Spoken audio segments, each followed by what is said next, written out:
आज शहरातल्या महिला पुरुषांच्या बरोबरीने प्रत्येक क्षेत्रात पुढे दिसतात। त्यामुळे ग्रामीण भागातही शेती क्षेत्रात आपण मागे राहू नये असं अनेक महिलांना वाटतंय। पतीच्या निधनानंतर शेतीच्या भरोश्यावर कुटुंबाची घडी व्यवस्थित बसवायचा प्रामाणिक प्रयत्न केवळ महिलाच करताना दिसतात। परभणी जिल्ह्यातल्या दुधगावच्या शालिनी राऊत यांनी पतीच्या निधनानंतर शेतीच्या भरोश्यावर प्रगती साधली आहे।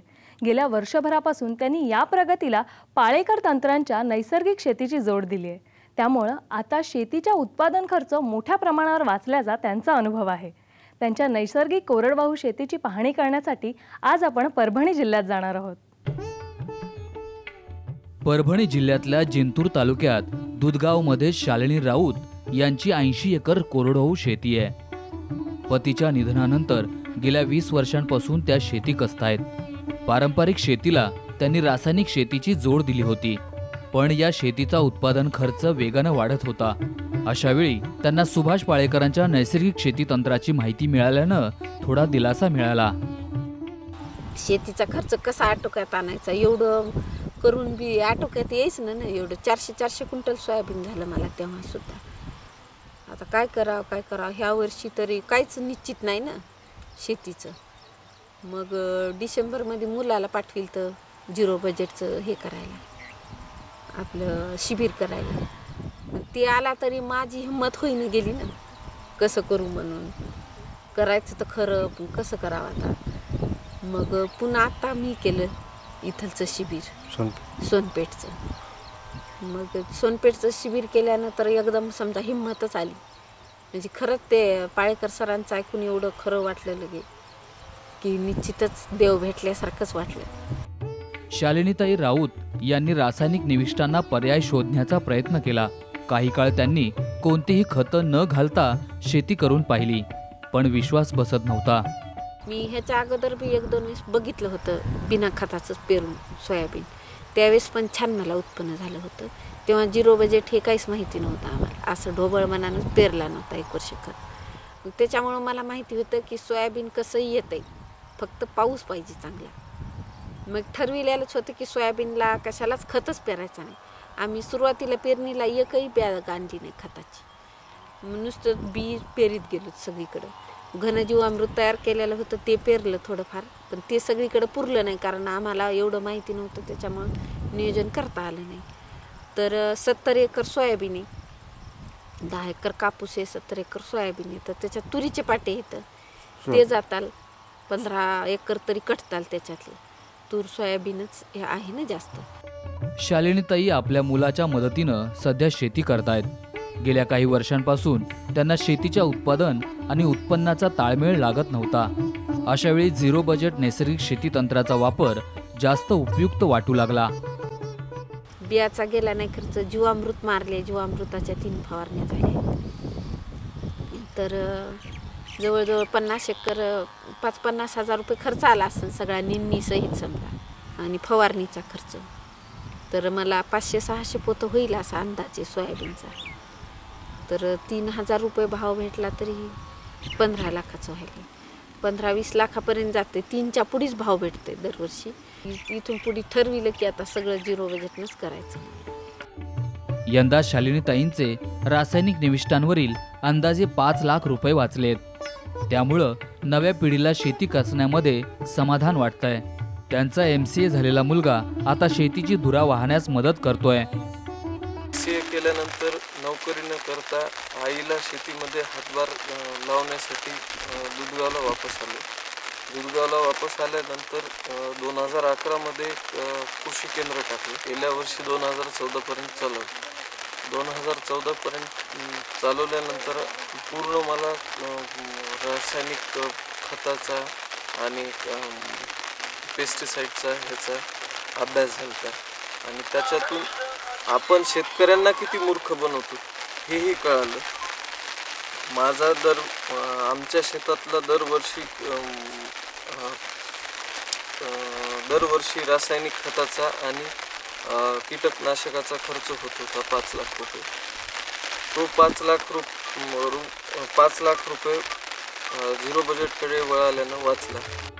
अभिनव राऊत यांनी परभणी इथं पाळेकरांच्या शिबिरात नैसर्गिक शेतीची माहिती घेतली। त्यानंतर गेल्या वर्षी पंढरपूरला 7 दिवसांच्या शिबिरात पाळेकर तंत्राची सविस्तर माहिती मिळवली.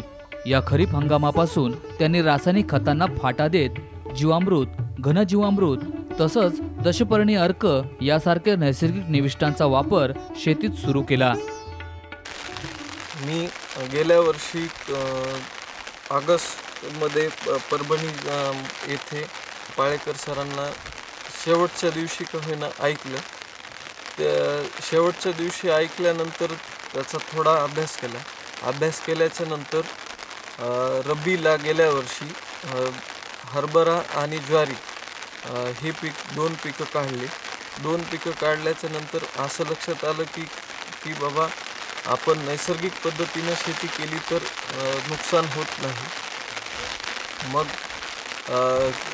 नंतर असं कळालं की डिसेंबरमध्ये पंढरपूरला शिबिर आहे. पंढरपूरला 7 दिवसाचे शिबिर केले. 7 दिवसाचं शिबिर केल्यानंतर परत झिरो बजेट नैसर्गिक शेतीतलं संपूर्ण ज्ञान मिळालं. यंदा शालिनीताईंकडं 70 एकरांवर सोयाबीनचं पीक आहे, तर 9 एकरात कापसाचं पीक आहे. यामध्ये तुरीचं आंतरपीक देखील आहे. यंदा त्यांची रासायनिक निविष्ठांचे 5 लाख रुपये वाचल्यानं त्यांना मोठं समाधान मिळतंय. नैसर्गिक शेती करायची असं ठरवल्यामुळं पिकंही सगळे चांगले दिसायला लागले. पिकं चांगले दिसून जमीन चांगली झाली. जमिनीत गांडूळं दिसायला लागले. जिथं रासायनिक खतं वापरत होतो आधी त्यावेळेस जमिनीत गांडूळं दिसत नव्हते. गांडुळांची संख्या कमी होती. आज जिथं तणाचं झाड उपटलं की त्याखाली गांडूळं दिसतात. शालिनीताईंकडे सोयाबीनचं बियाणं देखील घरगुती होतं. त्यामुळं त्यांचा केवळ मजुरी आणि मशागत यावर खर्च झालाय. कीडनाशकांऐवजी जीवामृत, दशपर्णी अर्क यासारख्या घरगुती निविष्ठा फवारल्यानं जादा पावसानंतरही पिकाचं आरोग्यही चांगलं आहे. घनजीवामृत टाकलं पेरणीच्या आधी. बीजामृत तयार केलं. बीजामृत लावलं बियाणाला. बीजामृत लावल्याच्या नंतर 1 महिन्याने त्याला जीवामृताची फवारणी दिली. जीवामृताची फवारणी 1 महिन्यानंतर पुन्हा 1 महिन्यानं 2 जीवामृताच्या फवारणी दिल्या. आणि नंतर आग्नेयास्त्र तयार केलं. एक आग्नेयास्त्राची फवारणी केली आणि नंतर ब्रह्मास्त्राची फवारणी केली. ब्रह्मास्त्र आणि आग्नेयास्त्र यामुळं किडींचं नियंत्रण झालं. आळी थोडीफार कंट्रोलमध्ये आली आणि पानं सोयाबीनचे खायला दिसले, पण पानं जरी खाल्ली तरी शेंगा चांगल्या आहेत. शेंगा भरपूर आहेत. शेंगांना डंक नाही. शेंगा नुकसानकारक स्थिती नाही झाली. बीज संस्कार, जीवामृत याचा पिकांच्या वाढीवर चांगला परिणाम झालाय. रासायनिक निविष्ठा वापरलेल्या शेजारच्या शेतकऱ्यांएवढंच पीक राऊत यांना देखील मिळणार आहे. ह्या टाईमला शेंगा आहेत 250, 270 पर्यंत, 300 पर्यंत पण येतात. पण आपण सरासरी 250 धरल्यात शेंगा. तर ही किंमत झिरो बजेटमुळेच झाली. कीड नाही, काहीच नाही. वरी पानं टोकरले तर आपल्याला पानं असे तजेलदार बघायची सवय. आता कोराजेन फवारलेलं झाड तसंच आहे ना, आमचं झाड तसंच आहे. तर त्याच्यामुळं एवढं काही ताण नाही. पावसाचं आहेचं काही टेन्शन वाटणं झाले. कारण बोजाच नाही. जे होईल ते देईल. ईश्वर देईल तेवढंच देईल. सोयाबीनच्या शेतीतून यंदा अंदाजे 15 लाख रुपयांचा नफा मिळेल अशी त्यांना अपेक्षा आहे. खर्चात मात्र 5 लाखांची बचत साधल्याचा त्यांना आनंद होतोय. आता शेती क्षेत्रात महिलांनी देखील पुढे यावं अशी त्यांची अपेक्षा आहे. मला असं बायाला सांगावं असं वाटतं. आता मी कुठं गेले तर त्याला म्हणते रडू नका. कारण रडून काही समस्या मिटणारीच नाही. आता एकदा झालेली घटना तर काही वापस येतच नाही. मग रडायचं नाही आणि त्याच्यातून आपल्याला कसं वर जाता येईल हे बघायचं. कसं माझ्याकडं जरी लोन असलं हे असलं कोणी मला मागायला मी म्हणायची बुडविणार नाही तुमचे पैसे, मी देईल. पण आता हळूहळू आता एकदमच सगळ्याची कसे देता येतात पैसे. पण बायांनी जिद्दीनं जर केलं तर बाई काहीही करू शकते. जर बाई गेली तर नवऱ्याला भाकरी करता येत नाही. काहीच करता येत नाही, लेकरं सांभाळता येत नाही. जर नवरा गेला तर बाईला प्रत्येक गोष्ट करता येते. कोणतीच अशी गोष्ट नाही की जी करता येत नाही. शालिनीताईंची उच्च शिक्षित दुसरी पिढी शेतीचं नियोजन बघते. विशेष म्हणजे पाळेकर तंत्रानं सगळ्या शेतीचं नियोजन करण्यासाठी त्यांनी देशी गायीचं संगोपनही केलंय. स्वतः कमी शिक्षित असूनही मुलांना उच्च शिक्षित बनवून पुन्हा शेतीची जबाबदारी दिल्याचा नव्या पिढीलाही अभिमान वाटतोय. ते वडीलही शेती करतात. त्यांनी ठरवलं की शेतकऱ्याला द्यायचं. तो कळाल्यानंतर नंतर त्यांनी मलाही असं वाटलं की शेतकऱ्याला द्यावं. सगळ्या मुलींनी शेतकऱ्याशीच लग्न करावं. स्त्री म्हणजे शक्तीच आहे ना. जगदंबेची शक्ती कशा ते सगळी बायकायतच आहे. बायाला जास्त मानी. पण आपल्या समाजात काय केलं, बायाला कसं खाली घालता येईल ते बघितलं लोकांनी. तर आपण जेव्हा ठरविलं हे करायचं ते करायचंच. आमच्या मालकाची संकल्पना होती घर करायचं हे इकडं म्हणून. मग ते मनाव घेतलं ते सगळ्या गोष्टी होतच गेल्या. जे करायचं ठरविलं ते होतच गेलं. फक्त आपले संकल्प चांगले करायचे. आता कोणी विहिरील पाणी आणून दिलं नाही म्हणून त्याच्यावर रुसायचं नाही. आपण कसं करता येईल त्याच्यातून वर जायचं हे बघायचं. अशा पद्धतीनं सगळं होत गेलं. अभिनव राऊत यांनी पाळेकरांचं तंत्र समजल्यानंतर आपलं रासायनिक निविष्ट विक्रीचं दुकानही बंद केलंय. शेतकऱ्यांची फसवणूक टळावी यासाठी त्यांनी हे पाऊल उचललंय. शेतकऱ्यांनी स्वतःच्या मनाला पटेल ते करावं असा सल्लाही त्यांनी दिलाय. शेतकरी हा असं करतो की बाबा स्वतःचं मन न वापरता शेजारी काय वापरतो आणि शेजारी काय शेतात करतो, आपण काय करतो ह्याच्याकडे लक्ष न देता शेजारी काय करतो हे दुसऱ्याने काय केलं ह्याच्याकडे लक्ष देतो.